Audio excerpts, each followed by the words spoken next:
Hello, everyone. So great to see you here today, and I am super excited about this talented and amazingly knowledgeable panel we have. They have some great wisdom to drop. And before we introduce ourselves and tell you a little bit more about who we are, I was really curious about who's in the room and kind of what your level of familiarity with VR is. So could you raise your hand if you've tried mobile VR? So any of the mobile headsets? All right, pretty good crew. So what about room scale VR? So HTC Vive or Rift? Okay, cool, great. And then how many of you have designed or built something in VR? All right, okay, good to know. We just wanted to kind of get a sense of who's in the room. So I'm Martina Welkhoff. I'm the CEO of a local startup called ConveneVR. We are doing live event production in VR. And I've gotten to know these wonderful folks through the Seattle VR community, which is really strong and welcoming if any of you are thinking about joining. So I'm going to let them introduce themselves because one of the things we really want to touch on today is kind of the journey into VR. And obviously it's a relatively new industry space. We're not so new depending on how you define it, but it's new for a lot of us. And so I thought it would be great to hear a little bit about their path and how they ended up in VR. So I'm going to kick it off here with Gabe. And Gabe and Cameron are not brothers, despite both being Browns, in case you were curious. That's awesome. Hi, everyone. My name is Gabe Brown. I'm the co-founder for BigBoxVR, which is a studio here in Seattle. So my background's originally moved out to Seattle 10 years ago from Ohio State. Worked on software with Microsoft Research like bots to passively recording voice over IP conversations in large data centers to all kinds of stuff. But got started with VR about a year and a half ago. We first started putzing around with the DevKit 1, DevKit 2 of Oculus, and just put on the HTC Vive and just like broke my brain. I was just like, holy cow, this is amazing. And but yeah, so it's like coming in from games, like made a couple games at Disney, one called Avengers Alliance, but have a background in games. But once I put the Vive headset on for the first time, I was like, oh my gosh, this is amazing. I have to build something with this. So moving from games to recording voice over IP conversations and bots and stuff like that to now wearing all kinds of fun hardware. So, yeah. So my name is Lantz. My background is in cognitive science and media studies. And I started working in VR about 10 years ago. I was at a psychology lab in England studying embodied cognition and emotion. And it was a high-tech lab. We were using virtual reality that, by today's standards is very rudimentary, but at the time it was cutting edge. Running participants through room scale studies on perception and social interaction. After that, I was interested in getting into interactive museum exhibit development. So I went to Carnegie Mellon and got my master's in entertainment technology. Worked at a company called Shell Games that does some amazing work with video games and theme parks and museum exhibits. And so that sort of put me on that track. I got more into game development, game design. But I still had that interest in physical spaces, sort of taking ideas and making them more concrete. So as virtual reality became more accessible and more popular again, I started to get back into that. I had a similar situation with the Vive where I was able to put that on, and it took me back to working in the lab, but everything had come so far just to be able to, as a consumer, pick up something that I know was tremendously expensive and inaccessible 10 years ago, and immediately be able to start messing around and making things for it and experimenting was tremendous. And so I started just doing different things with that connected with the Seattle virtual reality community and led to my current job at Virtual Therapeutics, where we're making virtual reality games for healthcare. My current role is sort of a toy maker. I'm focusing very much on making objects for people to interact with in virtual reality that are very engaging and very compelling. So I'm Cameron Brown. I'm basically a video game guy. It's my background. So I was creative director at a company called Pandemic Studios down in Los Angeles for many years. Just making traditional kind of PlayStation, Xbox kind of games. But I moved up to Microsoft after falling in love with the Kinect and kind of making some connections with that team, and ended up on the HoloLens program. So I was a creative director on the HoloLens program, worked on a bunch of prototypes and apps, and ended up shipping a couple of games and apps for the HoloLens. And so that really kind of sparked my interest in sort of HMDs and VR, AR, stuff like that. After leaving Microsoft, I've started a startup here in Seattle called Against Gravity. We're actually just down the road in Belltown. And we make a social VR app called Rec Room. So I'm the chief creative officer, kind of like, the product side of things at Against Gravity. And we've been running, I think Rec Room's been live for about 13 months now. So yeah. Cool. Hi, everyone. I'm Evie Powell. I'm also an ex-Microsoftie. But before that, I got my PhD from UNC Charlotte, where I studied a lot about pervasive gameplay. And so sort of this idea of sort of breaking those traditional boundaries of play. And so I was really interested in how we can integrate different types of technology, mobile devices, sensor data and stuff into gameplay to make it more immersive, make it so that it's always with you, a little more pervasive. And then also the social implications of that. Once I finished that was a lot of fun. I moved on to Microsoft. I worked there on the Connect team as well. So I was on the speech team, and worked there for 2 years doing that. After that, I decided I really wanted to sort of make my own games rather than just focus on the platform. So I started my own company, Verge of Brilliance. It's an experimental games company. We're based here in Seattle. And these last 2 years, we've been really focused on VR. And I would say that's probably because of a contact conversion that I had a couple of years ago. I had tried VR a couple of times, but when I tried on the Vive and did the Vive demos, that was where I said, I don't want to play games any other way anymore. So this is what I'm going to be doing. And since then, it's been a lot of fun. I've worked with several companies. I've got 2 internal games that we've been working on and showcasing at lots of different events. And so, social VR and embodied play. Those are sort of my passions right now. Awesome. Thank you. I'm not sure if the previous presenter is still here, but you can tell Vive is pretty popular up here on the panel. So, and if those of you who were here for the previous presentation, you got a really great foundation for all of the things that we are going to talk about. But in case you weren't, or just to give us an opportunity to kind of come up with a common definition of immersive tech and what we're talking about, I wanted to ask the panel, what's in your mind, what's defining and different about immersive tech versus the other spaces where you've built in the past, and what really stands out to you as what's unique about VR? I guess I can start. I think for me, what was the most interesting story of VR was the idea that if I could successfully convince someone that they were really there, sort of give them that presence that they were seeking, how much fun could I have people have by actually sort of embodying a character? So that sort of embodiment of like, not only do you feel like you're there, but you're acting like you're there. That's something I was really, really interested in. Because, traditionally, and I've played tons and tons of video games. I've probably spent just as much time playing games as I have, doing work and surviving. But up until this point, it's always been, a sort of layer of translation. You push a button and then the character runs. You push a button and the character jumps. But actually making someone feel like they're that hero, they're Batman or they're, Wonder Woman or whatever, that was something that was really engaging and really exciting for me. And it was something I was seeking out in all of the VR games that I was playing and then trying to sort of create in my own experiences.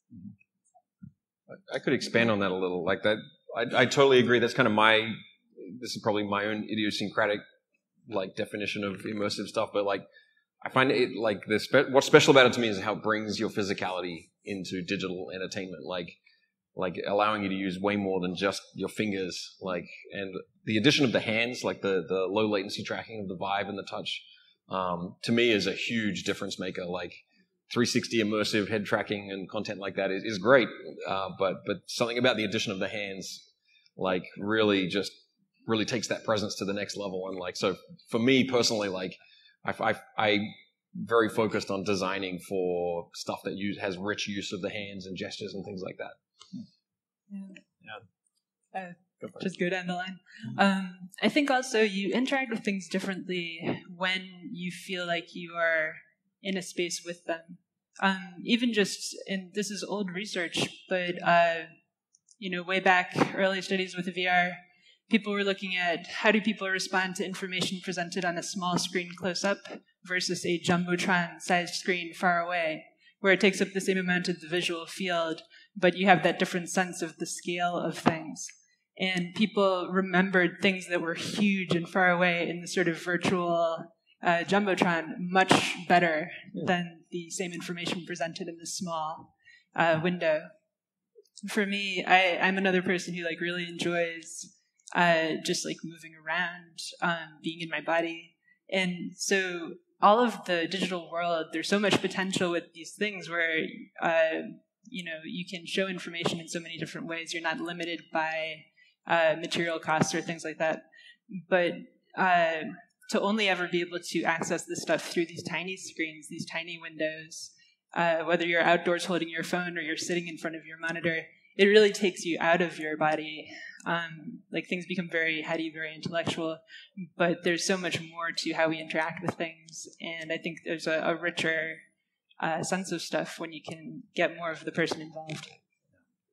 Yeah, I mean, just to add on to it, the same thing is I've played a ton of 2D games as well, and I think as people, we've evolved a great ability to understand what's happening in a 3D space by playing on a 2D screen, so we're able to understand what's happening there.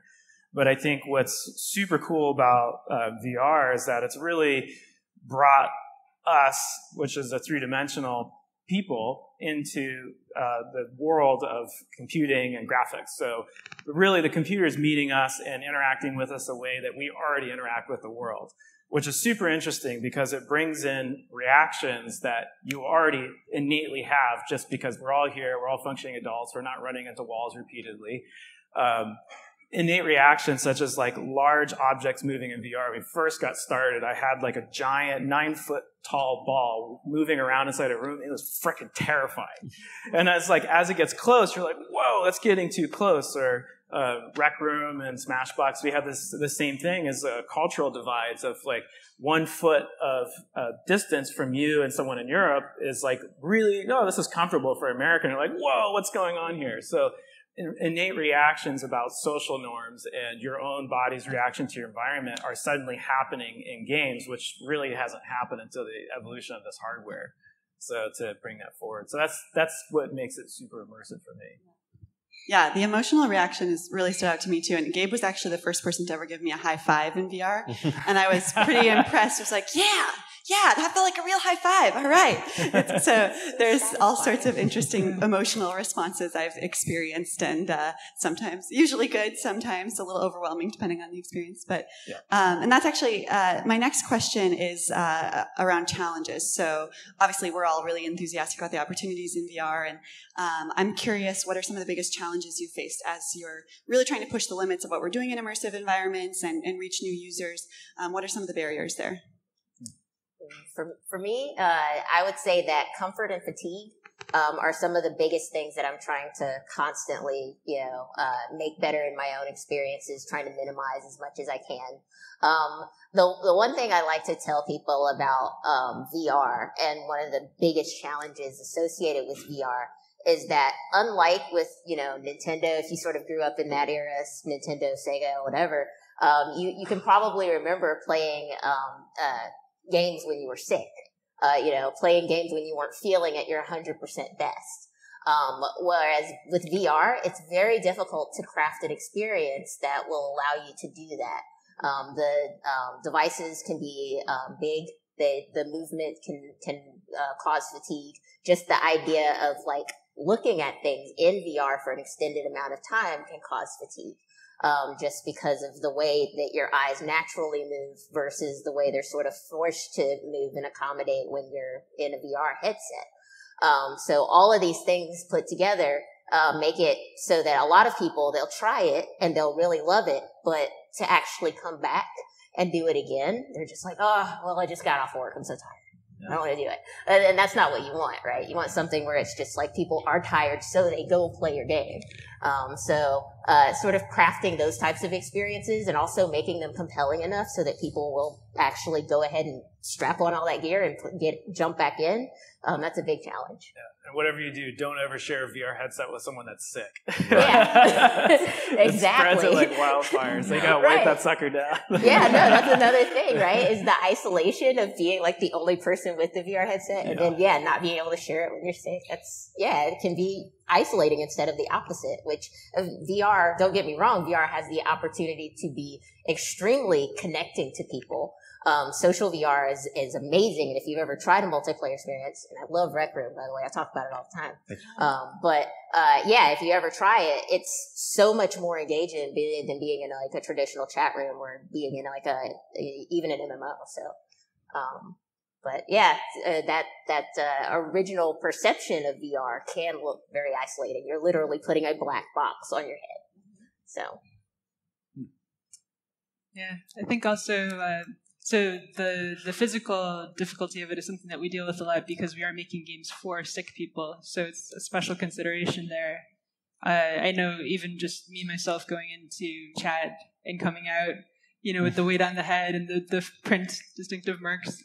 I think also another big difficulty and barrier is just people's awareness of VR. For a lot of people who have never tried VR, it's very difficult to convey to them how different it is, how it doesn't feel like other games that they know. You can show them videos, the sort of shaky head cam, and it still doesn't get it across. People are doing these sort of mixed reality where they use the green screens to try and convey the sense of the body in the virtual worlds. But even so, just not being able to assume that the average person has access to this hardware is a real limiting factor as well. Yeah. Well, I mean, I would co-sign all of that. I guess I thought of a couple of barriers. Like one is kind of like both appealing challenge, but also a challenge, which is that there's just not that many UX paradigms to draw from in VR yet, because it is very new, it's very fresh. Like just notifications in Rec Room. Well, if you're doing a PC game or a phone game, there's pretty established ways to notify the player of various kind of important information. And in VR, we found that it was actually quite challenging just to have a standard way of telling the player something happened that they wouldn't miss, that wouldn't create confusing depth cues and make them feel sick. So that was surprisingly challenging. And I think over time, as various experiences solve these problems, we'll see the same thing that we saw in console games, which is a lot more standardization of the techniques that work. But that's been an interesting one.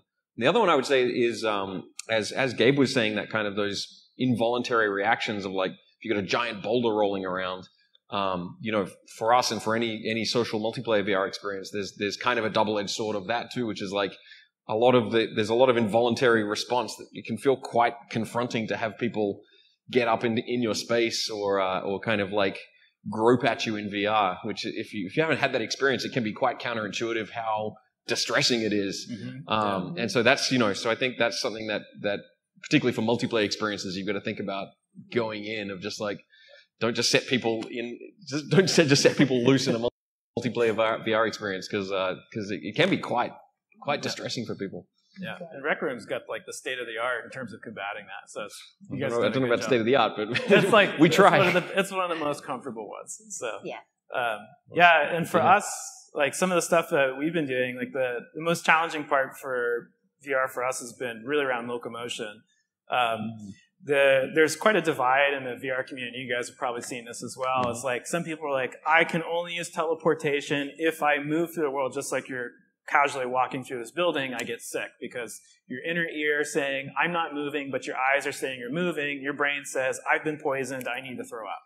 So counteracting that effect in VR is really difficult because if you look at it from a scientific point of view, people's abilities to be affected by that motion sickness, there's a 25% of people are way below average in terms of being affected by motion sick. And there's some people that are so affected by motion sickness that flashing lights will cause them to fall over.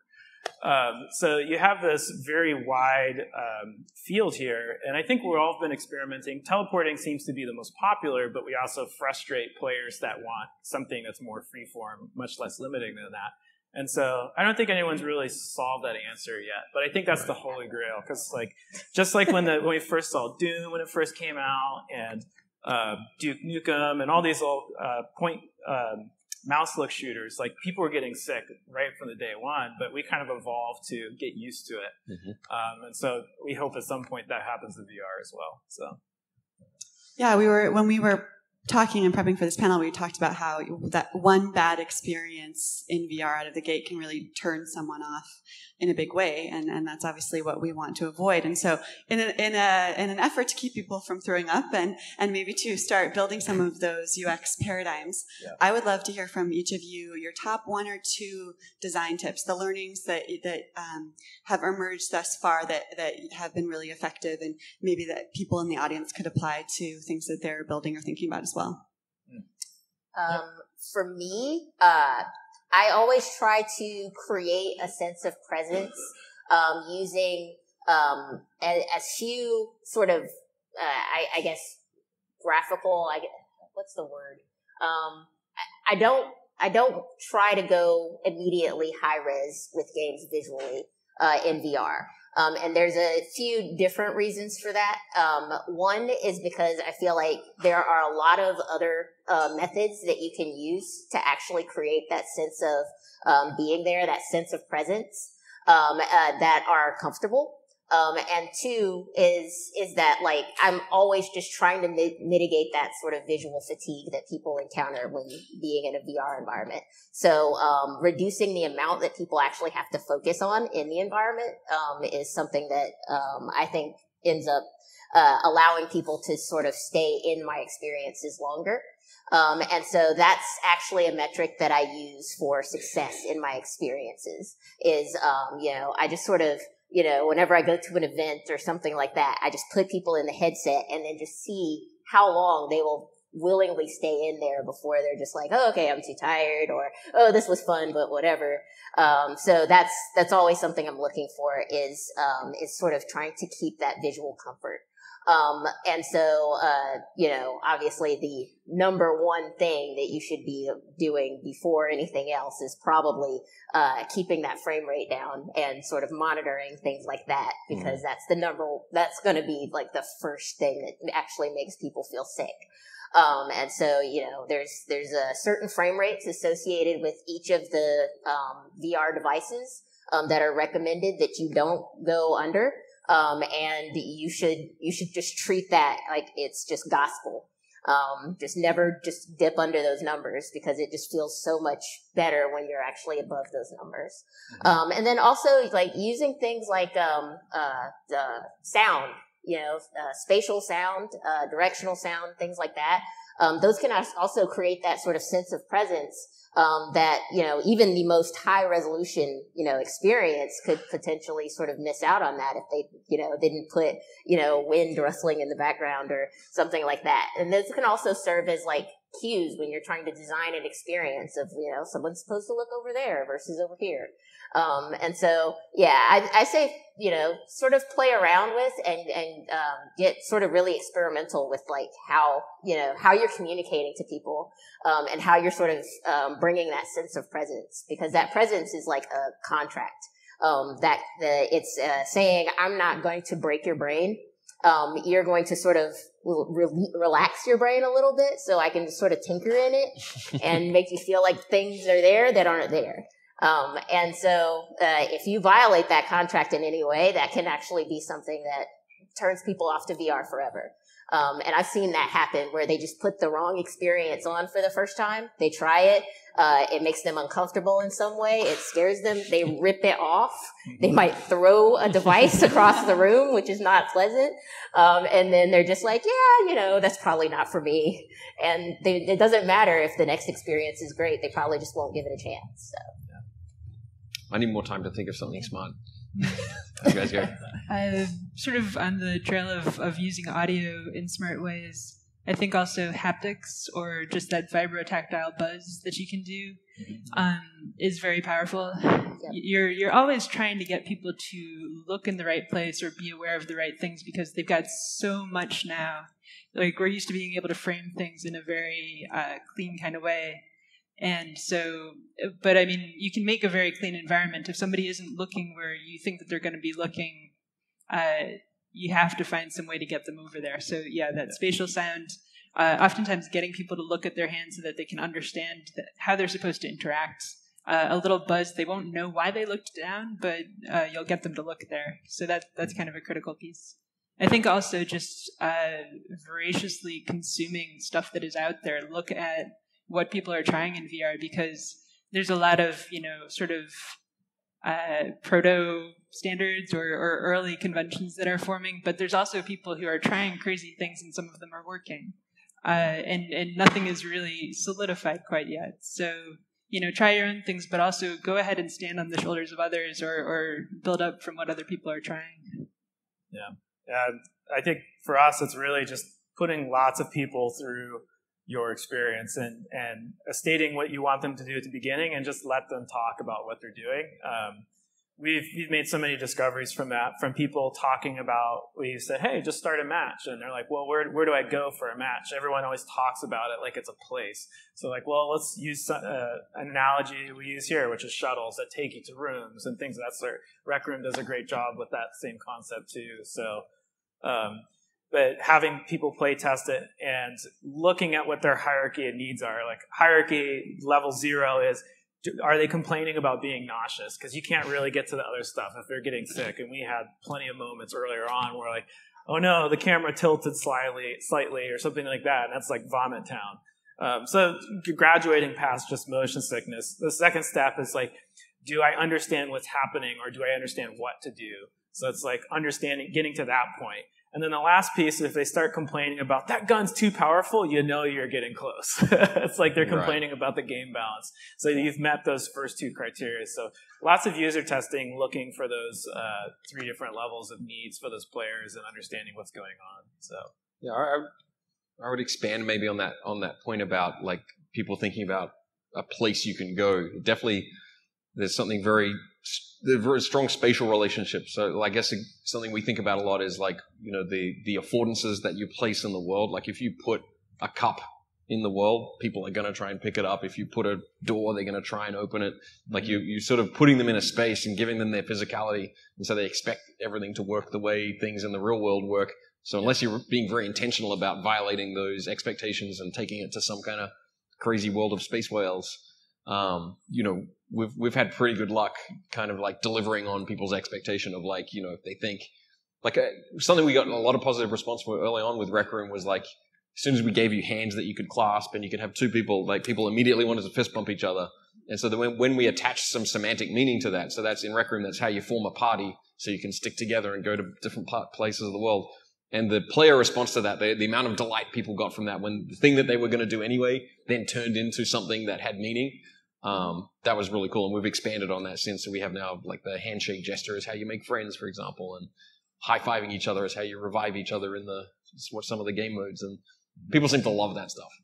Yeah. I think that's something that'll probably, I could imagine that kind of stuff standardizing over time as various experiences experiment, but like there's going to eventually be kind of a standardized gesture lexicon of. Oh yeah, or even like Ready Player One territory, right, where it's like a new language or a new way of interacting with people. Totally. So. I just want to expand on that because that's such a good point. One of the things that I've found that I really appreciate about other people's games and the games that I build myself is the sort of diegetic nature of like the interactions. And so I would urge anyone that's sort of jumping into VR to try to stay as diegetic in their UX design as they can. And by that, I mean creating UI that is sort of built into the world rather than as like this the traditional overlay. Yeah. Because basically, if you're trying to achieve immersion in VR, you're trying to achieve presence, and there are plenty of things that break presence, and one of those things is just like sort of having something just pop up and poof into existence that's just all flat and all text that's in the middle of your world. And so, trying to have something that's like maybe a cue that's like maybe a piece of paper that's on a desk, rather than it just sort of, just jumping in front of your vision, or, the idea that, there's a doorknob that you can turn and open to get into a certain area or something, rather than these, the traditional sense. So, I would say that trying to expand your sort of UX, into something that's more diegetic is a pretty good thing to do. Yeah, definitely. I just played a wizard game where there were different hand gestures for different spells, and it was so satisfying. I felt so powerful, just like throwing these fireballs, and it really changes the way you experience a game if it's all just completely built in. And the fist bump is very delightful. I like that one a lot.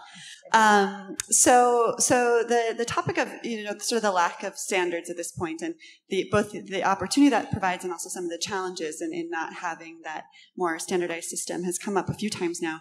And I'm curious within that, how you individually and your companies are thinking about comfort and accessibility, and if that's a conversation you're having, and what maybe your long-term considerations are as the industry matures. And I imagine that will become more and more of an issue as our user base grows. And so I know this came up on our call. I'm not sure who wants to jump in first, but it's definitely something I'm interested in. I'd love to hear more of how you're thinking about it. I got a lot to say on that one. Like that's something we think about a lot, because like our goal with Rec Room is to be on as many platforms as we can, and to be a fun and welcoming environment for everybody. And that includes people with different physical capabilities, and different skill levels. We think we think about, intoxicated or distracted players, they should be able to play too. So we try and think of if you're confined to a wheelchair, say, the teleport locomotion is great for that. And we make sure that the various kind of, that in our charades game, for example, we initially built a podium that you stood behind, and we would teleport you behind the podium to kind of give you kind of a game show feel. But in testing, we kind of quickly realized that if you were seated, you were suddenly staring at this podium. And so we made the podiums adjustable, put a handle on them so you could move them up and down.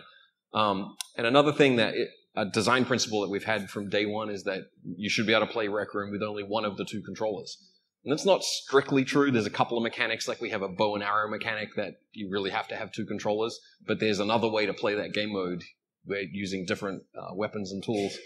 But that's something that's been good. It's great for people who have only one arm available, but it's also great for people who've just thrown their controller through the TV and are going to have to RMA it. So we definitely try and keep it in some ways it constrains our design and simplifies our design, because we want to make sure that we're not relying on features or capabilities that only a subset of players have. And that's another reason why we stick to the teleport mechanic, is that, as we were talking about earlier, 20-30% of users are just get super uncomfortable with anything else. So yeah, we think about that a ton. We think it's, especially because it's still early days in the market. Your best case scenario is you're not at mobile phone numbers yet. So I think it's time to not rule anyone out of your experiences if you can avoid it. Yeah, I was going to say, we do the same thing with Smashbox Arena. We find it's because we're on the Vive, Oculus Touch, and the PlayStation now too. Mm-hmm. And most people on PlayStation tend to play seated as well. Right. And same thing with Oculus Touch. So it's for instance, look snaps are kind of the biggest accommodation. So if you hit the left key, flick it left, you turn left 45 degrees or right 45 degrees. And that seems to work pretty well. Right. It's some days I'm feeling super lazy. I have my feet up on my desk and I'm playing Smashbox and I'm testing using look snaps, and I'm 80% effective as I am running around. Mm-hmm. But nothing will really beat the sense of the Vive, being able to stand up and lean around corners and do things that you do in the real world. But I was shocked at how good it was being able to do those look snaps and things of that sort. So. So I'm one of the big pushers of accessibility in VR, just because of what I mentioned earlier. It's very rare that you're at 100% health, even though over the course of a a day, you come home from school. If you're too tired to play your game, if people are saying they're too tired to play your game, you might have failed. So, looking at ways of trying to minimize that as much as you can. I tend to use a lot of the same methods, making things adjustable, rearrangeable so that people with different needs, like I have one marimba experience where you play the marimba and the marimba is fully adjustable. There's a little turn crank so you can turn it up and down, stuff like that. Additionally, making use of all of the sensors is something that can be pretty handy. And then when you start to use some of the sort of more magical sensors, like, the Vive has like a microphone that's built into it. Just making sure that, if your voice gets tired, you can still do it the other way, so just giving people like different alternatives for, different modes of input is very valuable. Yeah, we're in a bit of a different situation because some of our projects are things that people in hospitals will be asked to use as part of their treatment. So again, we're just trying to, sort of like the contract, just be as supportive as possible, make the design simple to use, recognizing that these people have depleted resources, even just, mentally, emotionally, physically, make it as easy of an experience as possible. Even hardware-wise, the weight on your face, the angles, keeping the frame rate good. And another thing that is very much on our minds, because we're dealing with people who are sometimes chronically sick or in pain, finding ways of rewarding curiosity or encouraging them to sort of step outside of what can very easily become the mindset of a sick person, where you sort of lose interest in things. We're trying to sort of use VR as a way of bringing them back into the world by creating these worlds that are just very rewarding, very accessible. Yeah. Awesome. I got a little signal that it's time to open it up for audience Q&A. Hey guys, thanks for the panel. I just have a quick question regarding, for you, you seem to do work with rehabilitation or with sick patients, it sounds like. What are your thoughts on, if at all, what VR might introduce for end-of-life patients, hospice patients? In the last panel, I think it was some people who weren't here, he didn't get to talk about virtual tourism. And I think that to some degree, end-of-life care for people who haven't been out or are bedridden, there'd be some kind of opportunity there for them to experience that. Do you think there's going to be some kind of, I don't want to say market, but some kind of engagement there for those kind of patients? Sure. Yeah, I think being able to get outside of your current situation and explore other things can be very, very helpful. Also, being able to have the social aspects and connect with people who may not be able to be as accessible or come in person, and to be able to present yourself possibly using an avatar where you're not, because, the way that you feel and the way that you look, to have more control is very, very helpful for people who are sick, because oftentimes that sense of helplessness or lack of control can be so debilitating. So to be able to choose to venture out into other places and to present a certain way could be very powerful. I think so too. Thank you. Do you ever see Broken Mirror as well? The couples that retire into the computer. Yeah. That's actually a great inspiration for another thing I was curious about for all of you is what outside of gaming are you most excited about? So we touched on one additional application, and what else is exciting you in the broader VR landscape right now?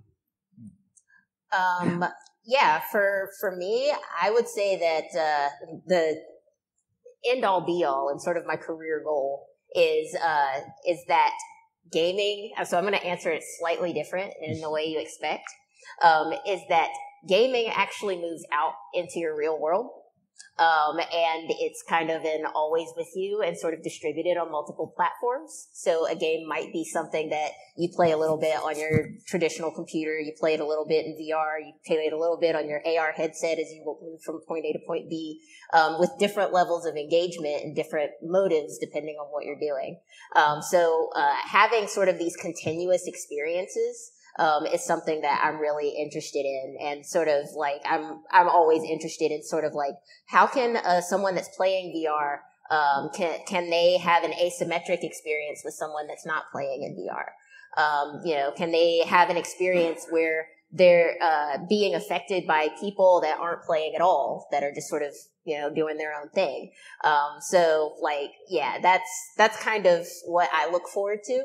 Obviously that's going to have implications as far as much further than gaming, if something like that actually takes off. But for me, it's like, oh, okay, well, once we figure out games, like let's figure out games plus. Yeah. We are the game. Yeah, exactly. I'm very focused, and we at Against Gravity are very focused on the social side of VR. I mean, Rec Room is very game inspired, and we definitely were thinking in terms of like the VR Wii Sports was kind of a big inspiration for where we started, but we kind of very quickly realized that the magic is in meeting other people, and it's been very inspiring to see people form relationships and have really kind of meaningful experiences. And so, yeah, for us, like that's what's really got me excited for the next few years is like seeing how like you can kind of collapse space-time in a way and get people to be together in a way that feels very real, that feels very physical, that allows them to do like non-trivial tasks, and really create new memories for themselves that they'll kind of remember. Like, once the experience has faded, it's kind of hard to like, I was out with people, I was doing stuff, we had this amazing time. I've learned via Rec Room, sorry, I'll shut up about this, I get very excited about this, but I've learned via Rec Room a term that I'd never heard before from some of our Irish players, and they were talking about it, the creek, and I'm going to say it totally wrong, but it's this idea of a creek, and it's a word that they use to describe a social context and a kind of group energy that exists, and like, it might be something as simple as, going out to the pub and singing a bunch of songs, but it's this really idea of like this kind of, does anyone know? I think you mean crack.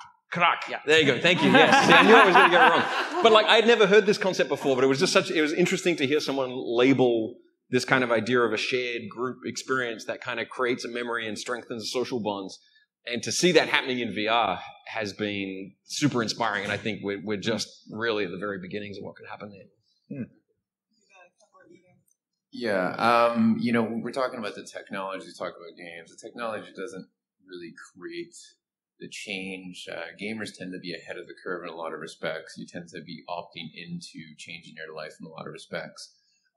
How do we expect VR to make the same kind of change in that sense in terms of our social life? Because I don't think anyone would have predicted that mobile technology's biggest change would come from dating applications and from chat and the simple things that really are the ones that change how we interact. What do you think VR will really change in terms of how we relate to one another 10 years down the road? Oh, yeah.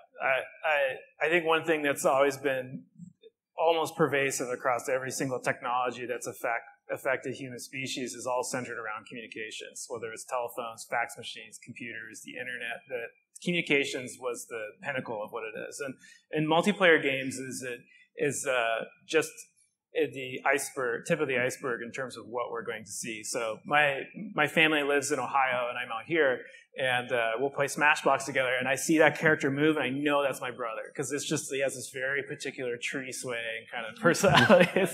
It's like, I know that's him. And I think what you're going to find is that communication, specifically as it relates to VR, is going to provide tremendously more flexibility when it comes to experiencing things together. And I think that's the one thing that we design every experience is like, it has to be 10 times better than console or PC. If it's not 10 times better, we drop it. And so I think you're going to find that experiencing places or things together is going to be really where the fabric of what's going to make VR transformative technology for humans. So you can go on those dates in VR. That's right. Yeah, there you go. We have time for one more question. Do you swipe right in person or do you wait until after? Hi. Great talk. Thank you. I just want to know if you can comment some thoughts on how you sustaining your studios, because you're based like in hub cities, and I'm from Argentina, and all Latin America is like really far away of where everything is going on, and we have a full-time VR company, and we are, I think, making decent job sustaining us. But if you can share some thoughts of how are you making business and stuff, that would be great. Yeah, I mean, a big chunk for us is Steam. So, I mean, Steam's a fantastic platform for VR. I think that's where almost the kind of the epicenter of VR for gamers right now is. It's a great platform. Users are great. We're a premium product, so you have to pay for it. And we're finding that's really very helpful for us to keep continuing too. So I don't know, experience may vary, but I've ended up working with several smaller companies as well as bigger companies. So I've done consulting on really big initiatives in VR and mobile VR, and then I've also just worked with other companies as well that are working on multiplayer VR experiences and things like that. So yeah, for me, obviously, I think I would rather be more on the Steam model of just shipping my product. But yeah, so you kind of have to take that with the good and the bad. Is if you're going to do consulting, or that's going to be something that distracts from your main goals and main projects. So I suggest people be mindful if they go my route. Yeah. Okay. Yeah, our setup is a little unusual because with the hospitals, we can ensure that people have access to the platforms that we're using. But in the interest of going where the platforms are, there's also VR arcades that will sometimes connect with people. Yeah, finding ways to just get people actually experiencing your stuff. Okay, great. Yep. Thank you. Great. Thank you so much. That was a really, really, really good panel. I'm really, really informed. Thank you. Round of applause, guys.